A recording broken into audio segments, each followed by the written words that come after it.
Welcome to the Profile Corner. In today's video we'll be building a holder for all the planes that I showed in the most recent video, and we'll need to be mounting these up onto the wall to get them out of the way. And so what I've devised here is that I'll be creating something that looks like what's shown here. This is just a real rough sketch. It'll essentially be a board here that's a little bit over 2 feet tall and about 5 feet long, and then there will be little dividers in here that are about 1/4 inch wide, and then there'll be a board that goes across the bottom that may be about 1 inch or so tall, and the planes will just sit down inside there.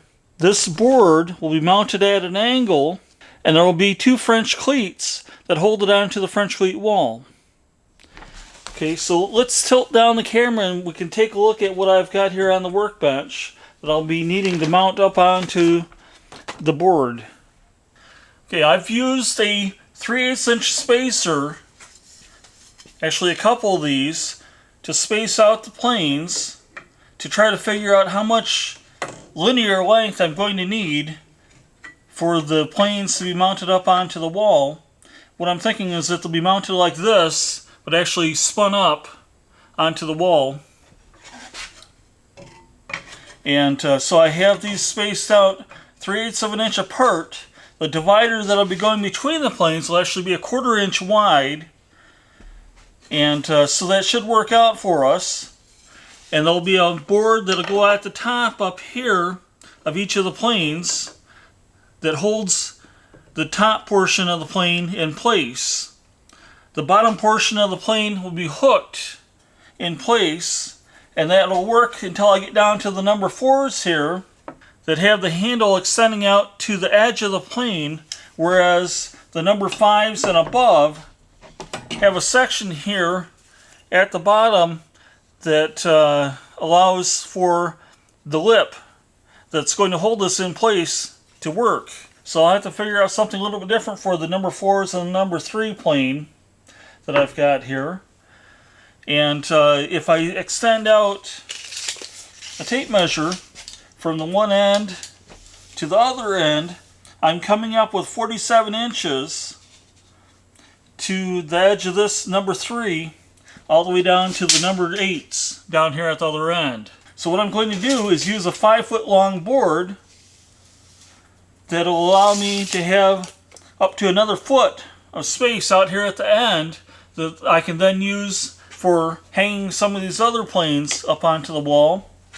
And then I'll have an area here at the top of the number 5s and the number 4s and the number 3 that can then be used for some of these other miscellaneous planes to hang them up onto the French cleat wall. At least that's the plan so far. It's likely to change. So what I plan to do is use this 3/4 inch oak plywood for mounting up onto the wall. The unfortunate thing is that this is warped in 2 different directions. So it's warped side to side and also lengthwise. I don't know if you'll be able to see that on the camera, but there's about a 3/4 inch bow in it in each direction. And so this piece of 3/4 inch oak plywood is not going to work. I have another piece of oak plywood, but that's not nearly long enough. And so what I think I'll be doing instead is using a piece of Baltic birch plywood. The unfortunate thing is that that Baltic birch plywood is not quite wide enough. Okay, so I have a piece of Baltic birch plywood here that was left over from the vertical pantograph that we built on the channel. And so this measures 5 feet tall, and it measures roughly 21 inches across. This edge over here is rather wavy because I freehand cut that using the circular saw, and so I'll have to get that cleaned up. Now these number 8 planes are 24 inches long, and so the board that goes up onto the wall will need to be longer than that, probably about 26 inches long, so that there's room here for a hook at the bottom and also a hook at the top. And so what I'll be doing then is I'll be using this piece of birch hardwood that I've got here. At least I believe it's birch. I bought this at an auction some time ago, and somebody marked a big B on it.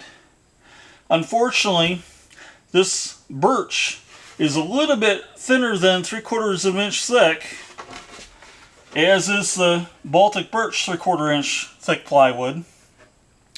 And as a matter of fact, this is a couple thousandths thinner than the Baltic birch, but I don't think that that's going to be too much of an issue.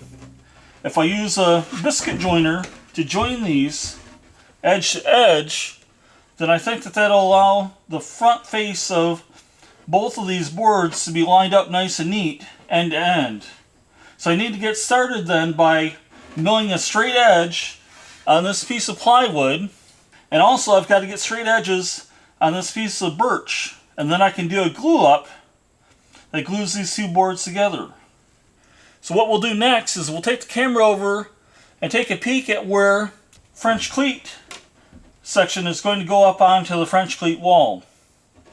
Okay, the planes will be going up onto the French cleat wall up above the routers here, and so they'll be situated approximately like this, and so they'll be extending up into the area here where I don't have the drywall installed yet. But I don't think that that's going to be an issue, and so they'll be extending up quite a distance there. So let's head over to the jointer now, and then we'll take care of getting a straight edge on the birch board. Unfortunately, this board has a little bit of a bow in it this way. I won't be able to do anything about it because the board is already too thin, so we'll just try to work with that. I should be able to get a straight edge here. It looks like I don't have too much of a gap down here at the bottom in the middle, so I may have to take only a couple passes.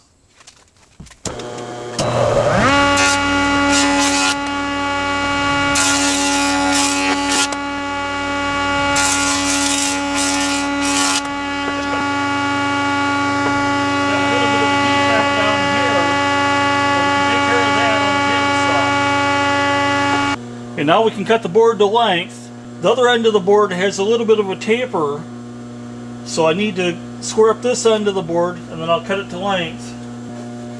There's a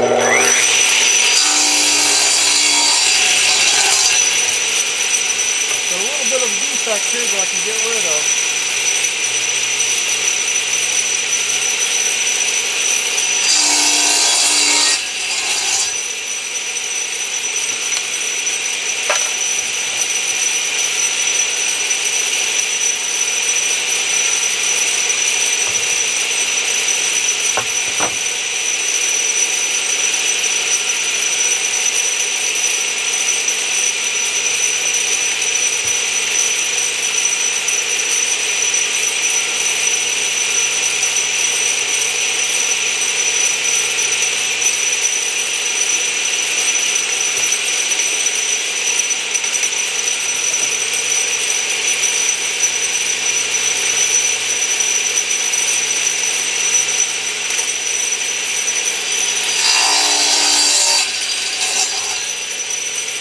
Okay, I'm going to start out here at the table saw by straightening up this edge of the board, which is still a little bit wavy from being cut with a handheld circular saw. And once I get this edge squared up, then I need to clean up this other edge, which was previously run through the table saw, but it has a couple burn marks here and there where the blade scored it. And so I want to get rid of those so I can glue it up and have a nice glue joint.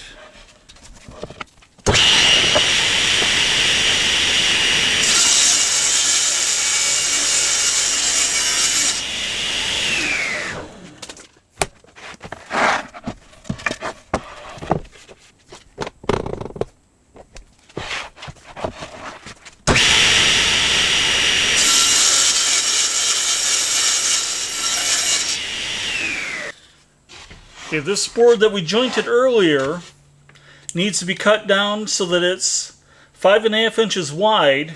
Right now it's a little bit over 9 inches wide. It's about 9.5 inches. This is our jointed edge back here, and we have some defects in this jointed edge that we'll have to get rid of. And so what I've done here is I've set the rip fence to 9 inches wide, so that'll allow me to get a straight edge over here on this edge.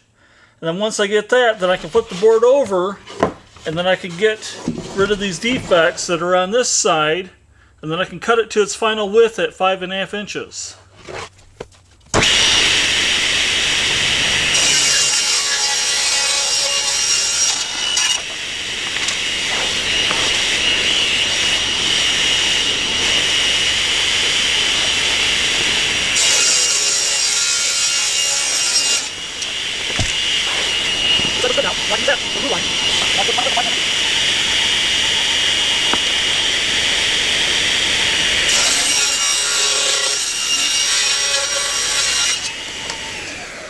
The board had a little bit of tension in it, but it did okay.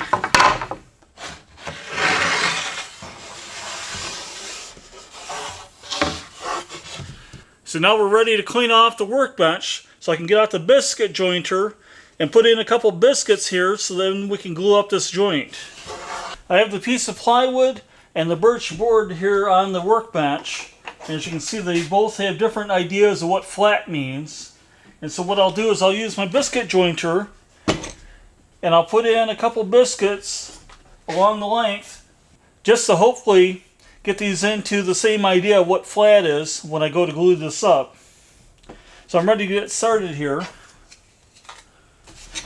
I don't have to wear hearing protection when I'm using this particular biscuit jointer because it's belt driven rather than gear driven, unlike most of the other biscuit jointers that are out there on the market.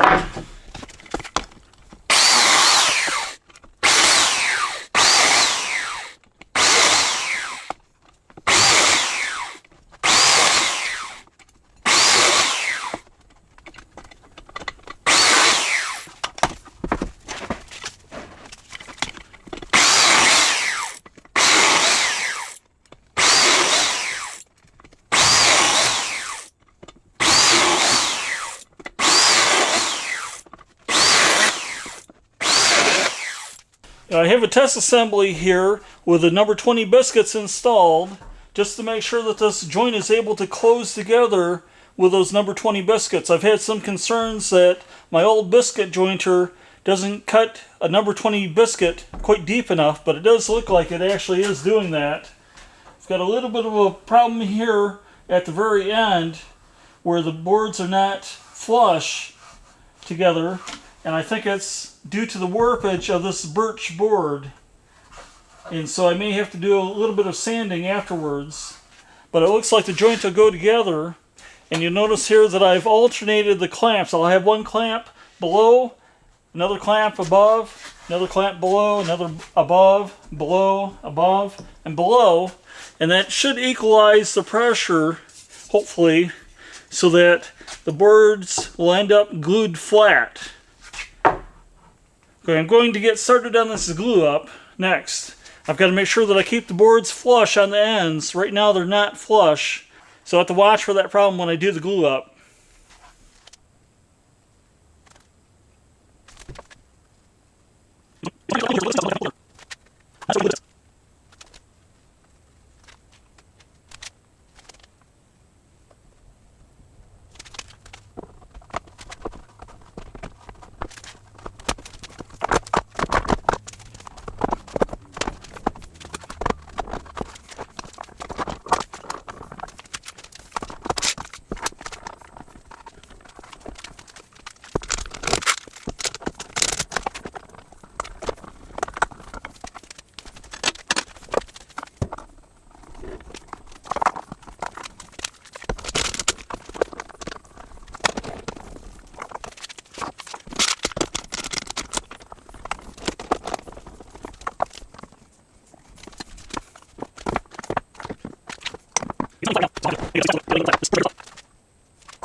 Yeah, I think I've got this reasonably well flat.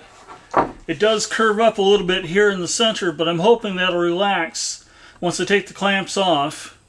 So I've got to let this glue dry for about 1.5 to 2 hours, and then I can come back and I can scrape off the glue that's squeezed out. So I've got the glue up out of the clamps. Now I just need to clean up the little bit of squeeze out using the glue scraper.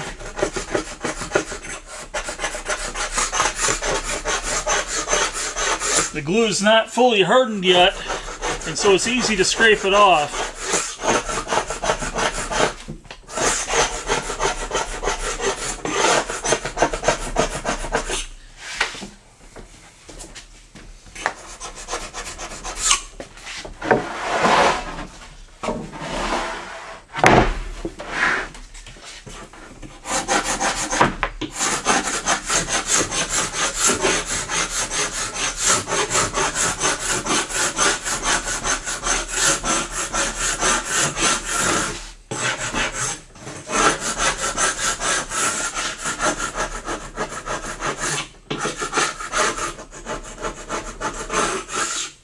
Okay, let's do a real quick sanding of this panel just to kind of even up the glue joint.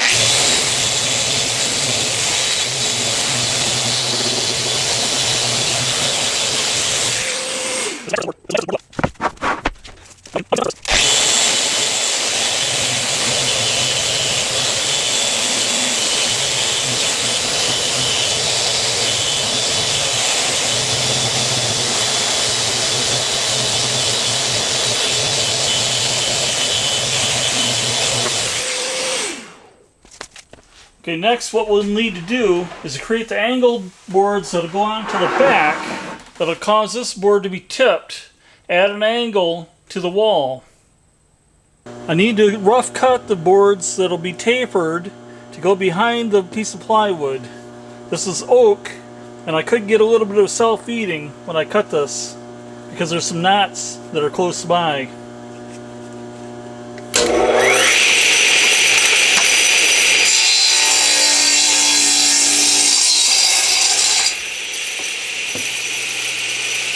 There's a knot right there.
To 1.5 inches over at the planer, and then I'll run them through the wide drum sander, and I'll bring the camera back. Okay, I've got the boards planed down to 1.5 inches thick. I did not send them through the wide drum sander, so it didn't seem to be necessary here. I'll need to square up to one end, and then cut the other end at 25 inches.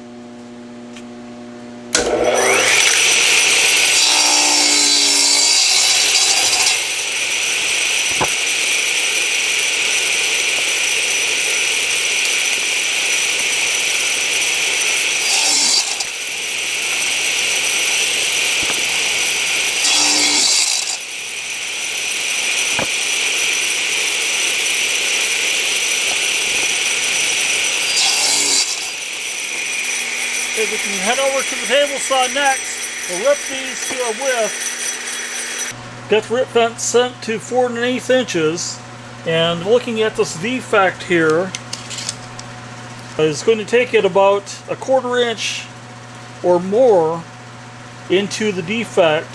I'm hoping that this defect does not go too deep into the board. If it does, what I'll have to do is come back and cut it to 3 5/8, which should eliminate that defect entirely. And what I'll be doing next after I do the rip cut is I'll be splitting this at a diagonal. So let's get started here at the table saw.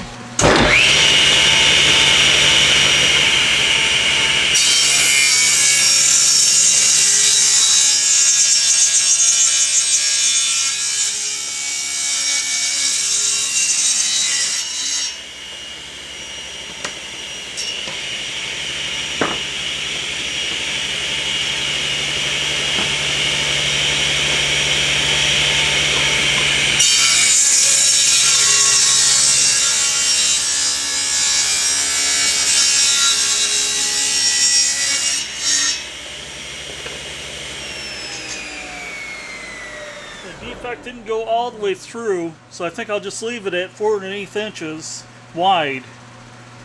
If it was much worse than that, then I would take it down to 3 5/8. Now let's see if the tapering jig works for this 1.5 inch thick board. I have this board kicked out roughly 1/8 inch from the edge of the plywood here, and on the back side down here it's perfectly lined up with the edge of the plywood. So I'm hoping what that'll do is give me a 4-inch wide section here and also down at the other end. Well, let's give this a shot and see what happens.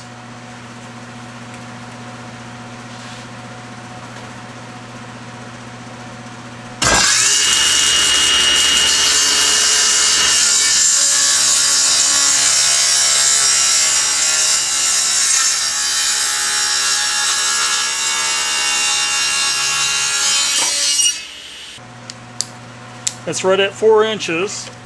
Let's see what the length is on it. The length is exactly 25 inches, which is exactly what we wanted to see. So now let's see what this piece is like.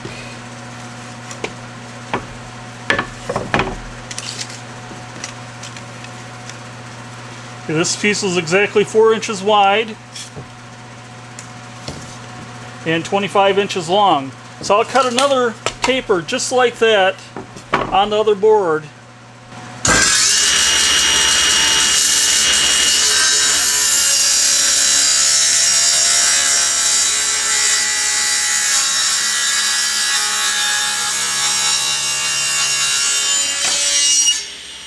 I'm in the process of securing these tapered boards in place. I've drilled a hole here for an 1 5/8 inch screw and a 2.5 inch screw here. I've applied glue on the bottom of this tapered board, and now I've got it clamped to the plywood. Now I just need to drive in these screws.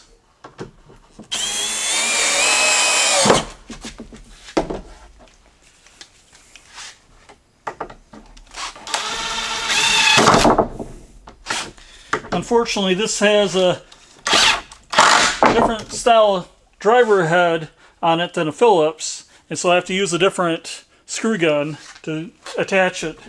So I'll just do the same thing to the other 3 tapers, and then I'll bring the camera back.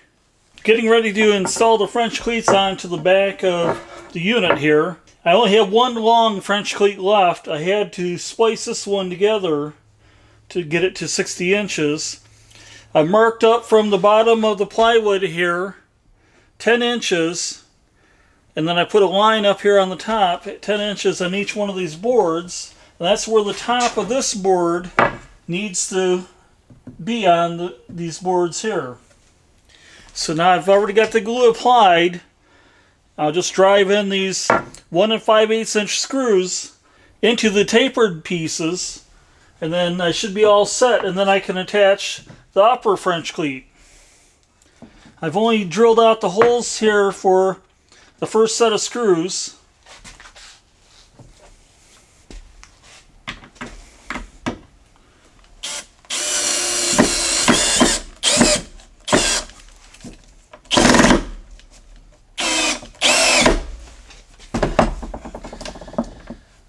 The bottom screw is driven in at an angle.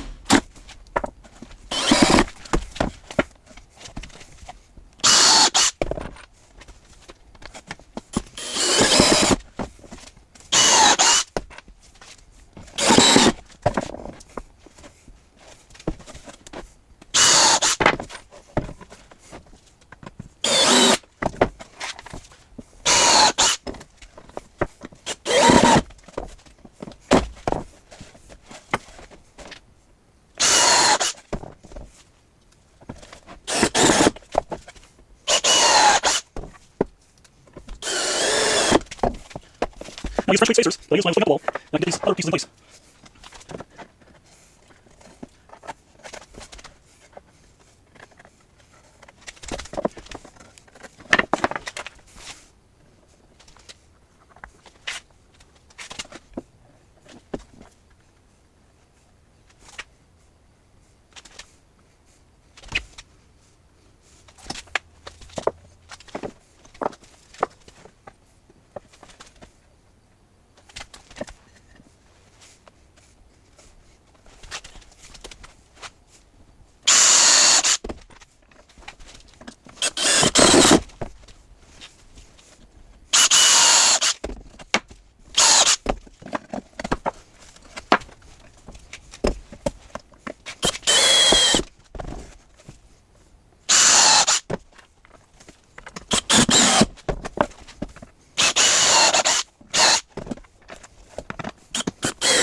So there's the test fit up above the routers. This is pulled out from the wall ever so slightly back here. I think that once weight is put onto it, that problem will go away.